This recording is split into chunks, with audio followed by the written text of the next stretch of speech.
We're going to discuss regulation and the supervision of banks. Banks and financial institutions are important to the economy for at least three reasons.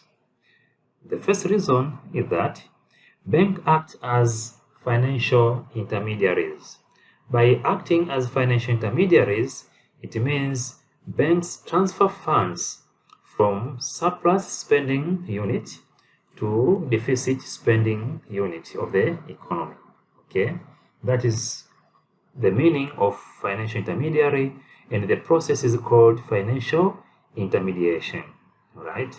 So that being the reason, deficit spending unit acquire cash or funds that can be used for production purposes. That is, they can produce various goods and services that will later be offered for sale in the economy.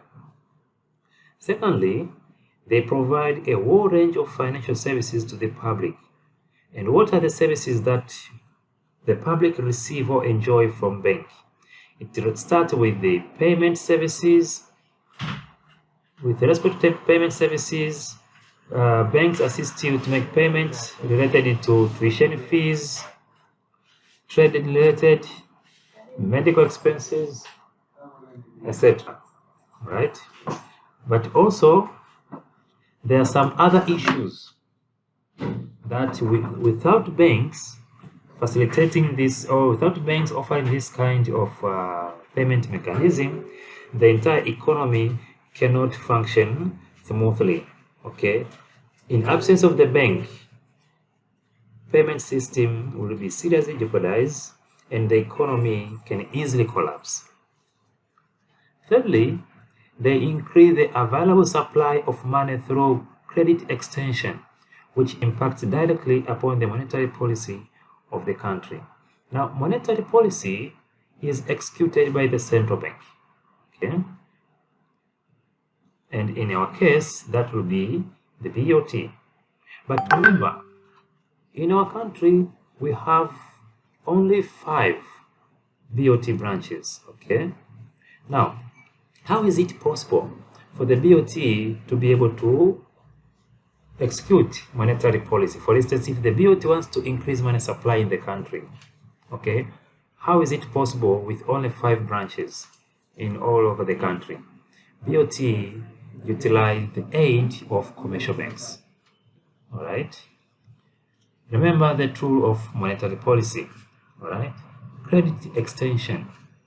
Credit extension, that is provision of various credit facilities such as loans, overdraft, etc. All right. Now, if the central bank, for instance, if the central bank decides to pursue expansionary monetary policy through credit extension, the central bank can decrease the discount rate and hence encourage borrowing. But the public will never go to borrow from the central bank. The public will borrow from the commercial bank. Therefore, you see that the execution of monetary policy by the central bank is aided by commercial banks through credit extension. Therefore, a healthy and sound financial system is of paramount importance if, at all, your country wants to achieve political stability and economic development. If there is no healthy, sound financial system, even politicians won't rest at ease. There can be some problems. An essential element in health of any financial system is the soundness of its institutions, which rest on their regulation and supervision. If financial institutions, by saying financial institutions here, we refer to what? Banks, financing firms, pension funds, and insurance companies. These are financial institutions. These institutions somehow keeps the public funds. All right. Now, if these institutions are not stable, if these institutions are in jeopardy, they can automatically distract the entire financial system of the country. Now, to ensure that these institutions do not take too much risk, to ensure that they operate according to rules and law, according to the regulations that are set forth by a regulator, in this case, the central bank, it is of paramount importance now to exercise regulation and supervision. Now, what is the meaning of bank regulation and what is the meaning of banking supervision? Bank regulations refer to the creation and maintenance of legal framework within which institutions are licensed to operate as banks and are subject to prudential rules and practices. That is what we call a banking regulation. Okay, it is the system whereby we create and maintain a legal framework, okay, a roadmap in which all financial institutions will be licensed through it and operate within the defined boundaries, okay, in order to ensure that during the entire tenure of the operations, everything is secure. That is regulation. Now, what about supervision? Bank supervision simply means the process of monitoring. Okay, now remember, under regulation, you have created a roadmap or a legal framework of licensing. Now, once you are licensed, it means you are allowed to operate. Okay.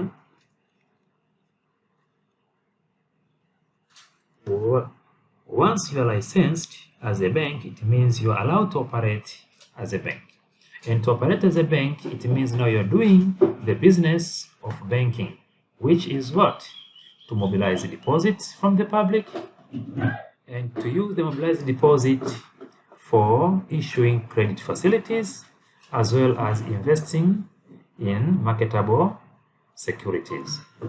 Therefore, since now you have been allowed to run the business of banking, you need to be supervised.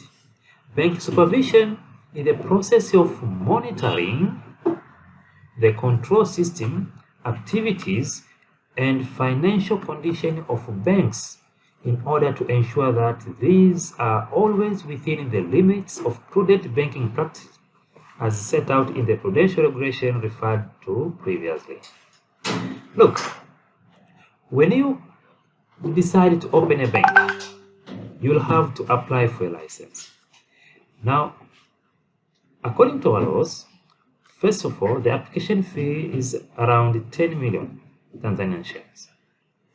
And afterwards, you'll submit all the required documents without forgetting capital requirement or minimum capital requirement. Suppose that your request has just gone through and you are now allowed to operate as a bank. Then you need to operate within the given framework, the boundaries, okay? Therefore, since one of the issues that you are authorized to do is to mobilize depositors' funds from the public. And remember again, bank is a highly leveraged business. Why? Because banks use depositors' funds for its operations. It is now of paramount importance for the central bank or regulatory authority to monitor your operation, to have control system in place, to monitor different activities that you undertake in order for you not to embark or to take too much risk. Without forgetting that, at all times, the central bank will have to double check your financial soundness, your financial health, in order to ensure that at all times you comply with the set forth regulations. Regulation and supervision have three logical objectives. Number one, to protect investors and depositors. Who are the investors? Investors of the bank can be shareholders. Okay, now these shareholders can be private or from the public. All right, but also depositors. Depositors also come from the public. In any case, all these two group of individuals, all right, they put their money into the banking system. Okay, they put their money into the banking system. Now, if the banking system is not stable, what will happen is that investors or depositors will lose confidence. Now, once they lose confidence with a certain bank, what will happen is that a bank run can occur. How? That is when these investors or depositors decide to make massive withdrawal of funds from a bank, just like what happened to Silicon Valley Bank some few weeks ago. All right? The moment depositors lost confidence,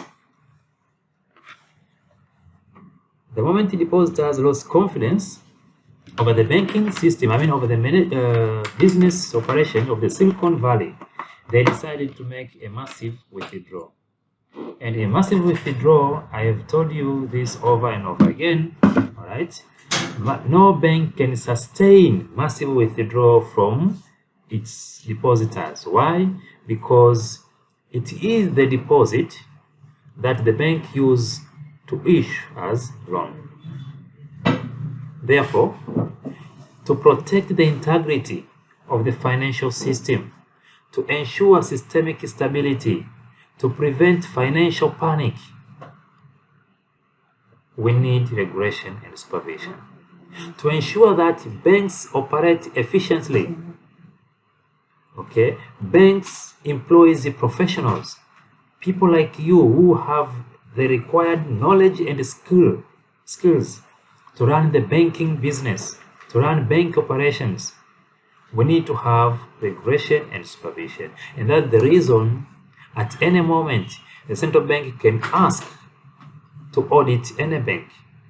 And during the auditing, it does not only stop with the money related issues, but also personnel of the bank. Now, due to the interrelationship between those three objectives, the same authority normally performs both regulation and supervision. And that's the reason you see that regulation and supervision of banks is entirely entrusted to the central bank of the given economy. In our case, that will be the BOT, Bank of Tanzania. Again, because of banks' role in the monetary system and the risk of systematic failure, the bank regulation and supervision are often performed by the central bank of a given country. Systemic failure, what do we mean?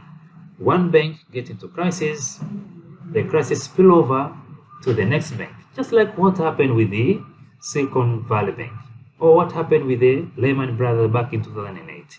Okay, Lehman Brothers failed, but all the CDOs were insured by a very big insurance company in America. So automatically, that insurance company also collapsed. Next was some more banks, right? But what happened to the financial market?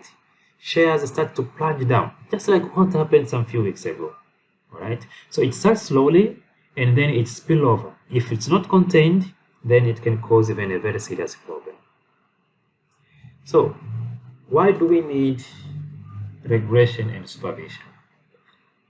We need regulation and supervision because of the following reasons. Number one, a strong and adaptable banking system helps the monetary authorities to carry out monetary policy.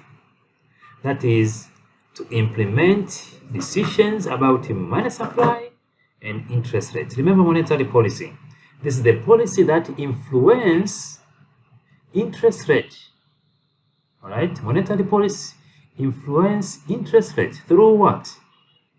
Through money supply. All right, that is monetary policy. Now, monetary policy is carried out by the central bank, but who assists the central bank to execute the monetary policy? That is commercial banks, because commercial banks sometimes they act as an agent of the central bank. Now, if commercial banks are not regulated, If nobody monitor or supervise them, then the execution of monetary policy within a given economy can be a difficult process. And if it is not effective, then the central bank won't be able to achieve its objective. Secondly, the business of banking requires close supervision from the regulator. The cost of bank failure to society as a whole is often higher than the private cost. What do we mean when we say private cost? Private cost comes from shareholders, that is, the owners of the bank. So private cost simply means the fund that owners of the bank put together in order to start a bank. That's the private cost. Once a bank fails, the loss will be contained. The loss will be limited only to the investors, to the owners of the bank. Simply call them shareholders. But what about the entire society? What about the public? The cost to the public is too much. Okay? These private individuals, shareholders, have just raised up funds sufficient enough in order to set up a bank. That's fine. Now, the moment they've been authorized to act as a bank or to do the business of banking, what happens? They start mobilizing funds from the public. If a bank fails, if the bank collapses, it will die, it will collapse with the depositors' funds. The public will lose confidence.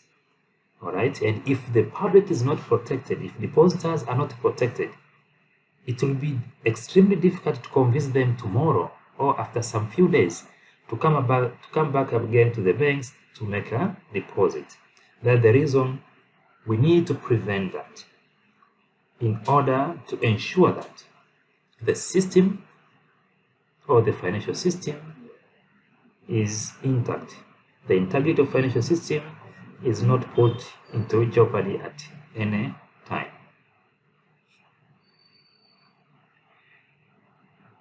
The third reason is connected to the asymmetry of information. What is the meaning of asymmetric information? Asymmetric information simply means information barrier. That is, two parties in the same business transaction, for example, have completely different information about what is taking place. That is asymmetric information. One part has much more information than the other. Now, ask yourself this simple question. A bank management and depositors. Who has much more information about the existence of the bank or the likelihood that a bank might continue to exist over the coming 10 years? Automatically, the managers, because they have all information, all financial information and everything regarding the financial soundness of their bank. Depositors know nothing.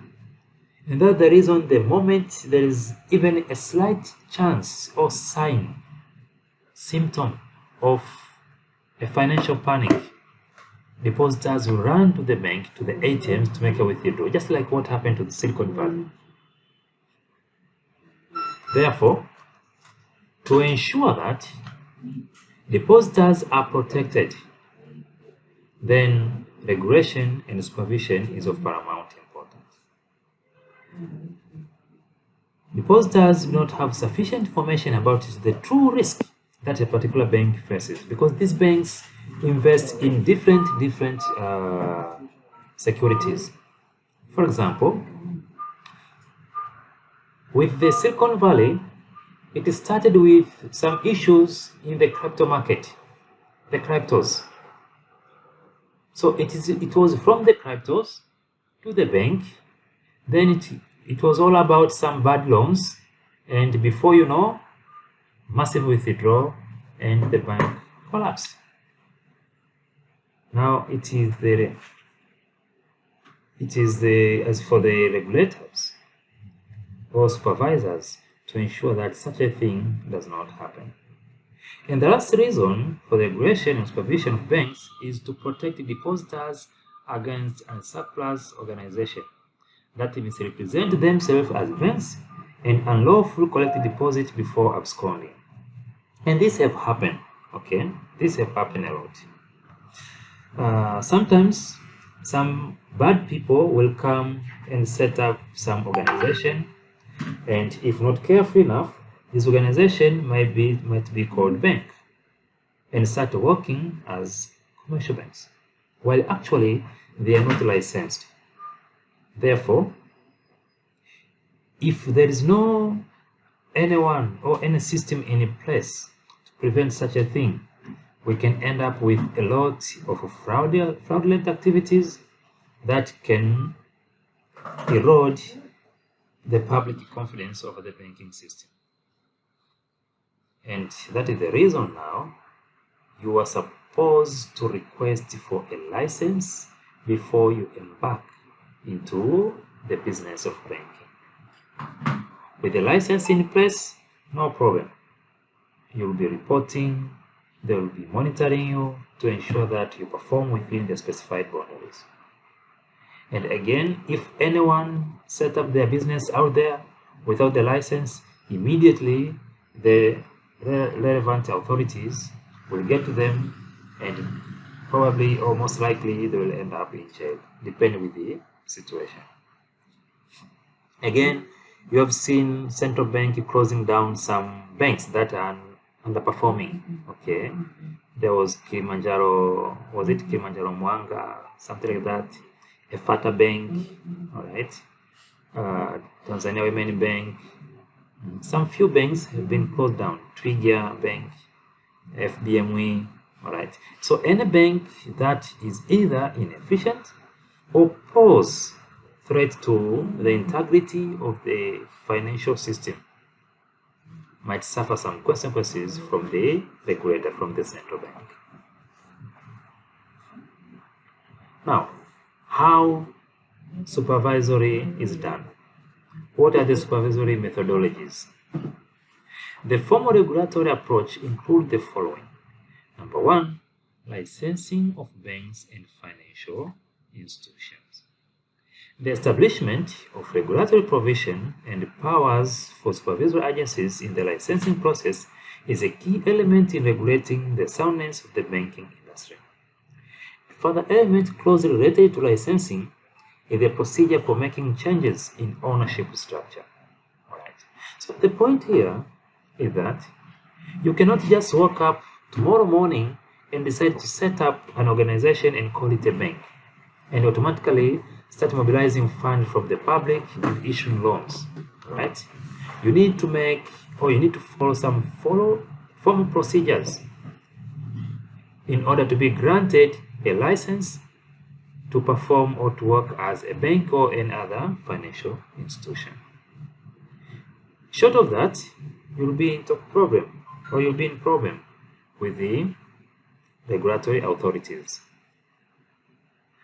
Once a bank has entered the system, regulatory authorities will want to know who potential subsequent owners, the managers of the bank will be if there are operational changes.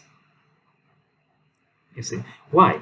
Because we need to ensure that people who come to run the banking business within our country have the necessary qualification and, if possible, experience. So the central bank, before licensing, right, will have to check issues such as the capital, right, management team, management structure.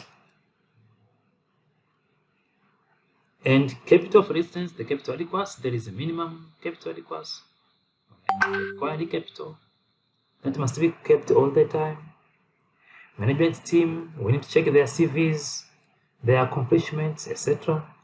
But also the management structure, because if the management structure is inefficient or has some issues, it will be extremely difficult for that bank to manage any crisis if it occurs. And in case that bank wants to change either the management structure or the management team, again, it needs to double check with the regulatory authorities. That is the essence for this. The second issue under supervisory methodology is the capital adequacy. Capital adequacy is perhaps the most crucial element within a bank supervisory system because failure to comply with the capital adequacy standard has been the underlying cause of many banking crises, whether the evident cause is overlending, loss of confidence, and subsequent runs or bad management. Look, guys, I told you earlier, a bank business is a high leverage business. Okay, why banking business is the high leverage business? Because banks use depositors' funds, okay, to issue loans and investment or investing in marketable securities. That is what is happening. Now, what about capital? The capital of the bank is there to serve as a cushion. Okay, cushion for what? To absorb some losses that might occur due to bad loans,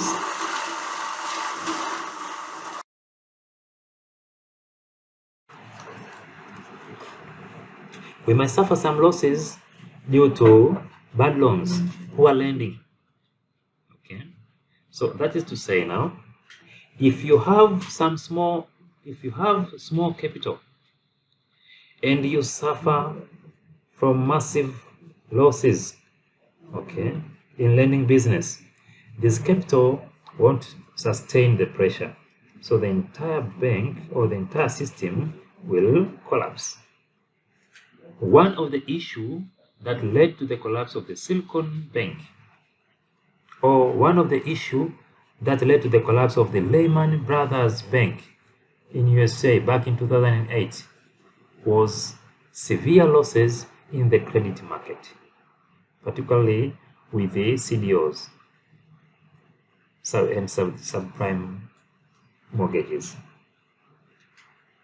And that's the reason Basel III raised the capital. Okay, so capital adequacy was raised. In Basel III, the capital requirement is completely different from the one that we use in Basel II.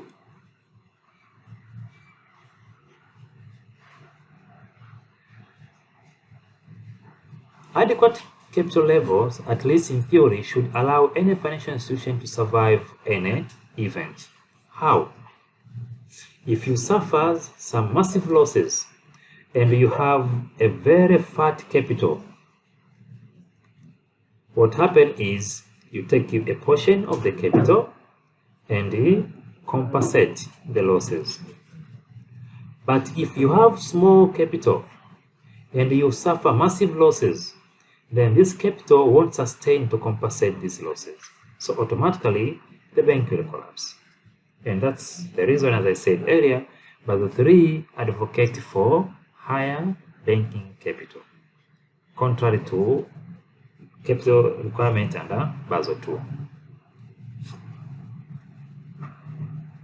From an accounting standpoint, equity capital provides protection against sudden changes in the balance sheet that reflect an excess of liabilities over the asset. As the value of the bank asset decreases or the percentage of non-performing loans increases, a deduction from capital is taken in an equal amount to restore the balance. That is what I said. All right.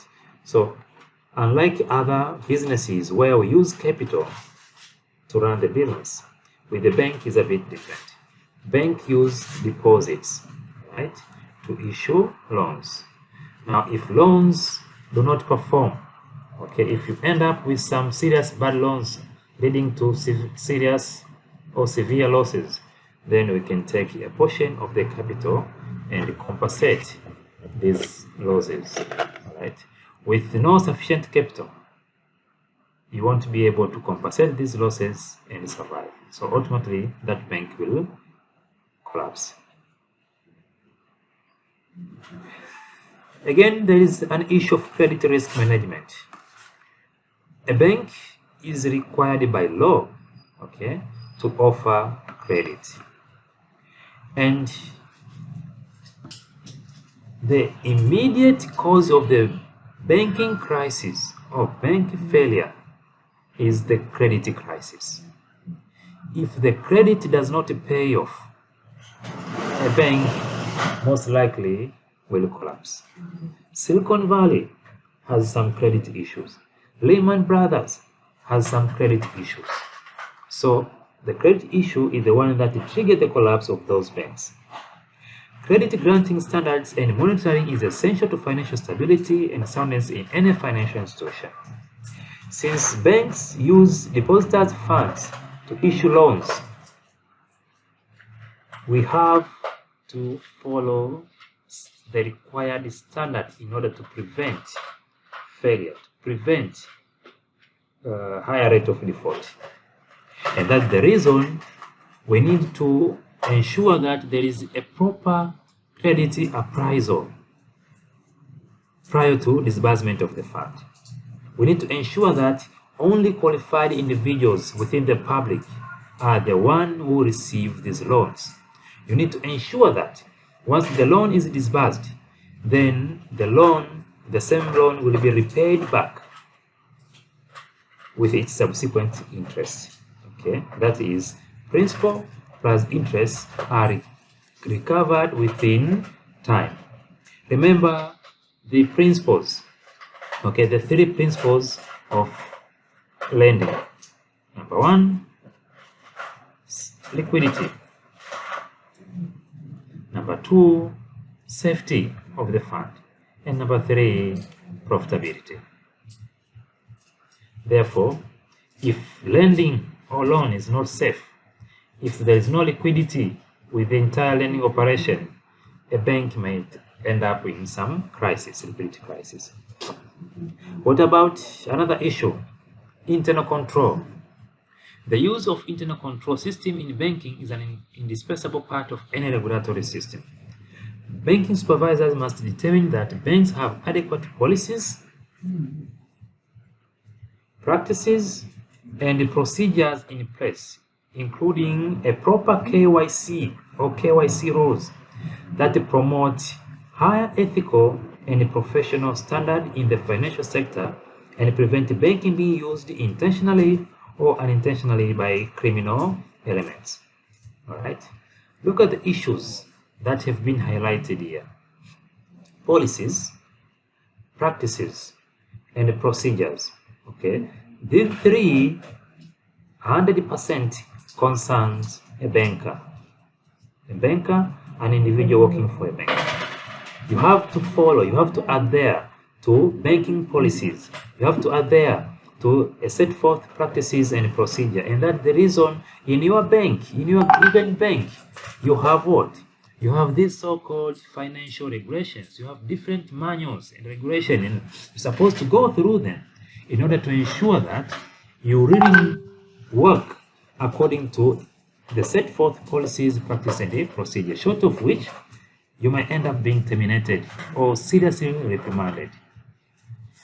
Remember, again, when a customer comes to open an account, what do? A proper KYC. And again, we do this from time to time because we know that after some time, people change their addresses, people change their status, anything might occur along the way.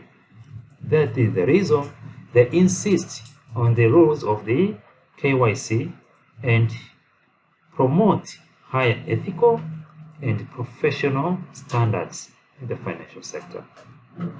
We do not want your bank to be used either intentionally or unintentionally by criminal elements. For instance, if you are not careful enough, your bank might end up being used in laundering some money or illicitly paying some funds for illicit businesses. And in case you are caught, then the bank will be in a very, very serious trouble. Disclosure requirements, very, very important. Have you ever asked yourself why, for instance, in our country, on quarterly basis, all right, on quarterly basis, a bank will publish the end of quarter financial statement. Okay, and these financial statements are published in newspaper. Some banks will take even 2 or 3 pages of the newspaper and publish all the statements with big fonts to ensure that they are readable. Again, when you go to a bank branch, you'll find these statements have been posted on the walls, at the ATM machine, or some other elements of the bank. Why banks do this? Disclosure requirement. Banks uses others' facts. So each bank is required by law to maintain adequate records drawn up according to the consistent accounting policies and practices that enable the supervisor to obtain a true and fair view of the financial condition of the bank and the profitability of that particular bank. That being the reason, banks are required to publish this information for the public consumption. They are not secret, and that's the reason they are openly displayed all over the bank, in all newspapers, over the internet, website of the banks, etc. Liquidity and profitability.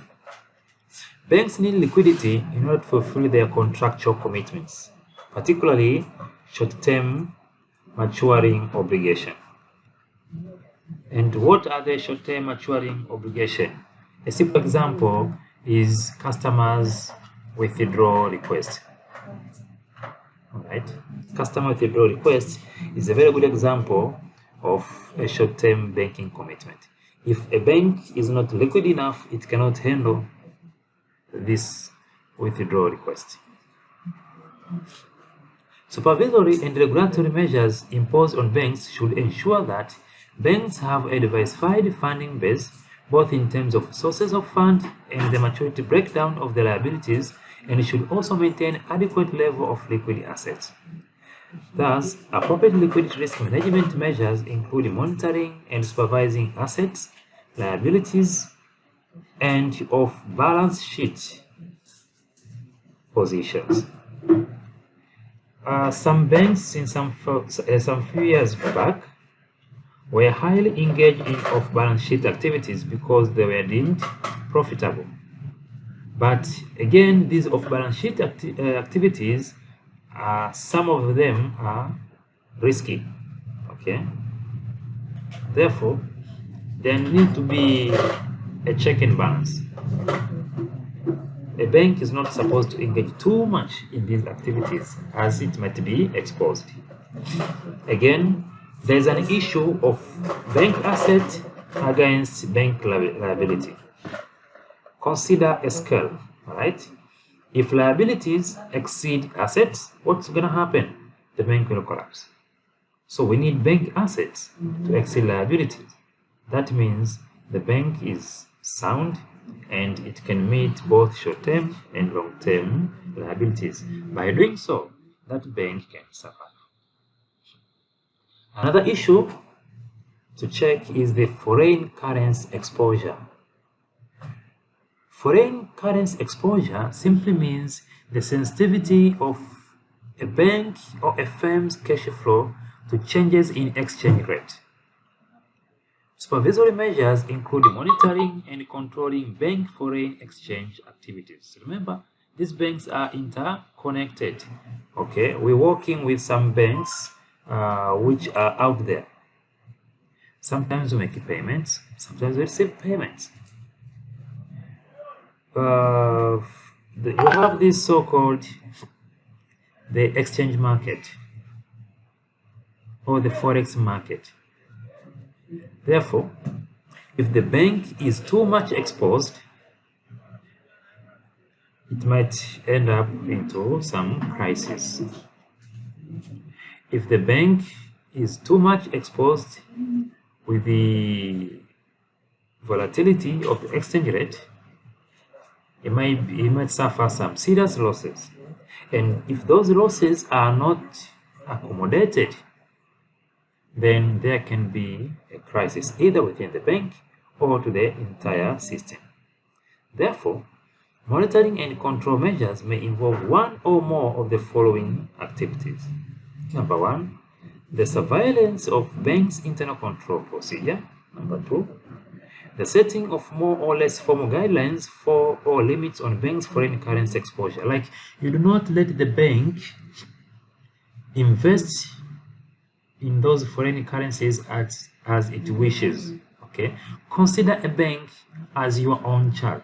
Okay, a child that is not matured enough to be allowed to make their own decisions.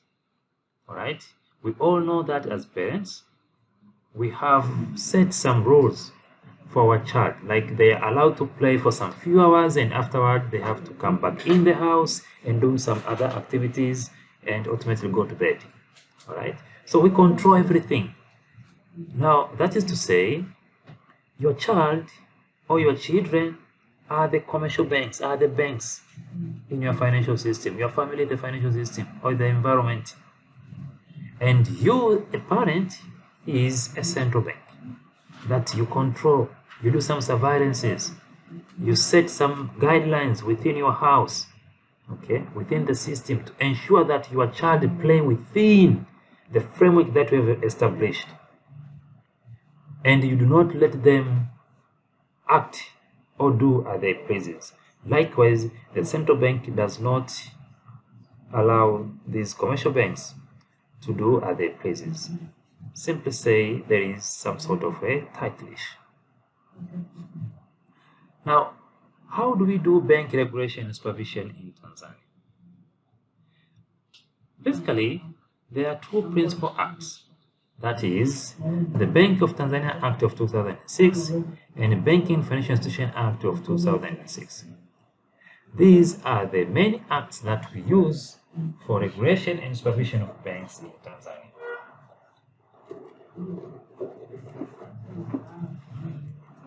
The Banking of Tanzania Act expressly specifies that the principal function of the bank shall be to exercise the function of a central bank and without prejudice to the generality of the foregoing, to formulate, implement, and be responsible for monetary policy including exchange rate policy, to issue currency, to regulate and supervise banks and financial institutions, including mortgage financing, development financing, licensing, and cancellation of licenses. Last, to deal, hold, and manage gold and foreign reserves of the country. Right. The main responsibility of the Bank of Tanzania with regard to supervision of banks and financial institutions, as stipulated in the principal acts, include the following. Number one, to regulate, monitor, and supervise the payment, clearing, and settlement system, including all products and services. All right. So the central bank is supposed to regulate, to monitor, and supervise the payment, clearing, and settlement system. Of course, we all know that the payment and clearing system is handled by the central bank. As a matter of fact, we have a state-of-the-art payment and clearing system in East Africa. That is to say, these payments, when you are making these payments that involve huge amount of money, have to go through the central bank. Again, whenever you're making payments, you're supposed to send some reports to the central bank for them to check, to be certified that yes, whatever you're doing is okay and does not breach any of the set forth rules or guidelines. To conduct oversight function on the payment, clearing, and settlement system in any bank, financial institution, or infrastructure service provider or a company. So that is as well one of the main responsibility of the central bank. The central bank as well is responsible to participate in any such payment, clearing, and settlement system, to establish and operate a system for payment clearing and settlement processes. We have this payments and settlement system, clearing and payment system in Tanzania, as we mentioned earlier. So, thus, to perform the function assigned by or under any other written laws for the regulation of payment, clearing, and the settlement system. So you see here we're talking about the payment, clearing, etc. The entire issue of clearing and payment system in our country is handled by the central bank. On the other hand, the Banking Financial Institution Act of 2006 provides a comprehensive regulatory framework of banks and financial institutions. It provides for regulation and supervision of activities of saving and credit cooperative societies and schemes, with a view to maintaining the stability, safety, and the soundness of the financial system, aimed at reduction of risk of loss to depositors. These so-called saving and credit cooperative societies and schemes, these are what we call the SACCOs. Okay, so what I need you to recall is that these SACCOs also mobilize deposits. Okay, therefore, if SACCOs are not well monitored, if they're not well supervised, some crooks might end up stealing money from the depositors or doing some shady dealings, and depositors might end up losing their funds. Depending with the magnitude of the impact, the problem can trigger a systemic failure. Therefore, it is the responsibility of the central bank to ensure that such an act does not happen and the depositors' funds are protected at all times. But also to provide for repeal for the Banking and Financial Institution Act and to provide for other related matters. So the bank or the central bank is allowed to amend those regulations or even to cancel them. In terms of regulation and supervision of banks and other financial institutions, the Banking and Financial Institution Act mandates the Bank of Tanzania, among other things, to license of banks and financial institutions. We all know this, that the central bank is the only institution in our country that is authorized to license all banks and financial institutions, but also to supervise them. How? By carrying out inspection over the operation of all banks or financial institutions. And this can be done on site or off site.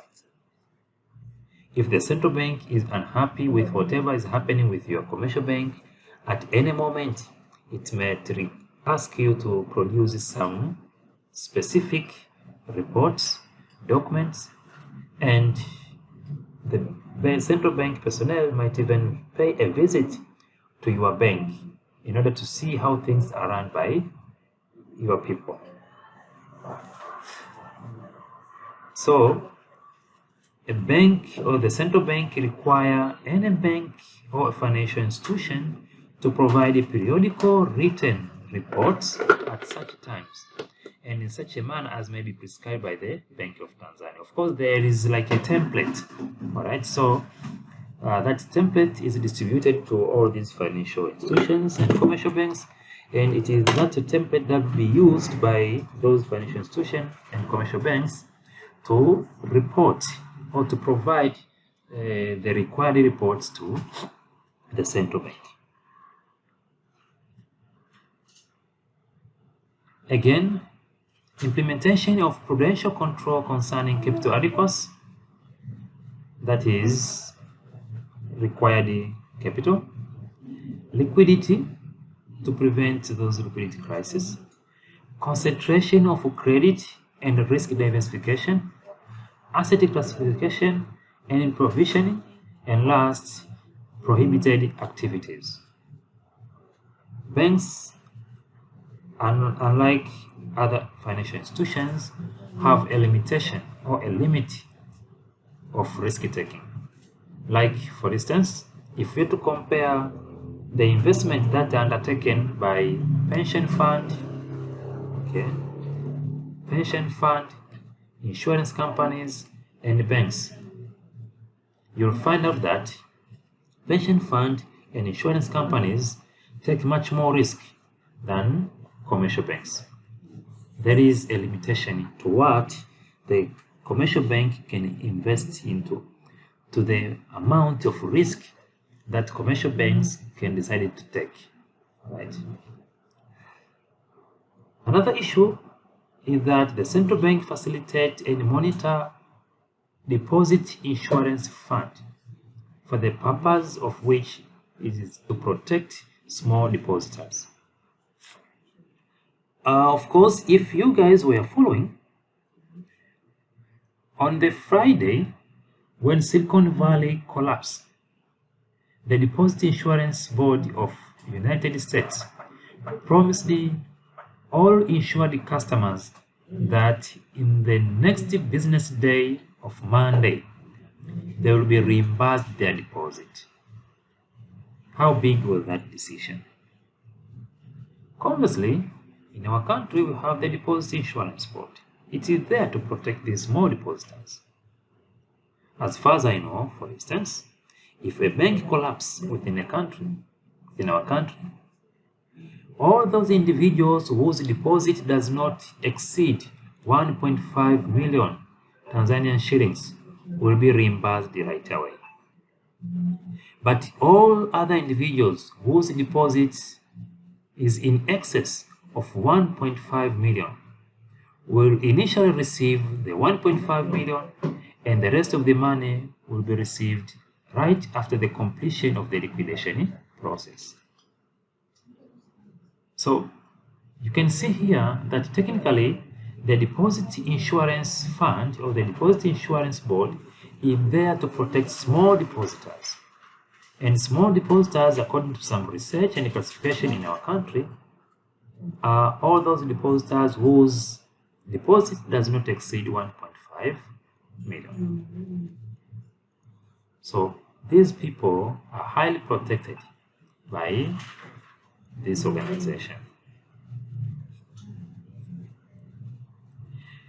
Again, the central bank is allowed to do some modification and the monitoring of the minimum reserve requirement and foreign exchange exposure. Foreign exchange exposure, that is the amount or the limitation set by the central bank to commercial banks on how or the extent at which commercial bank is allowed to invest or to be exposed into forex activities. And what about the minimum reserve requirement? The minimum reserve requirement simply means the amount of fund that is required by law to be kept at the central bank vaults. That is to say now, if currently the minimum reserve requirement is 8.5% in our country, it means in any deposit, for example, if we have a customer depositing 10,000, all right, we need to deduct 8.5%. This amount must be kept at the central bank, and the remaining amount is the one that will be used by a bank for loans or investment in marketable securities. Depending with its wishes or the direction of the execution of the monetary policy, the central bank can change. The central bank can change or can modify this percentage. Some 10 years ago, it was 10%. I remember in April 2016, 2017, something like that, 16 or 17, I really don't remember, it has been long. It was changed from 10% and lowered to 8.5. Therefore, with what mandate did the central bank did this? It was due to the mandate invested to it by the Banking and Financial Institution Act of 2006. Ladies and gentlemen, that marks the end of this brief presentation. Thank you very much for your patience.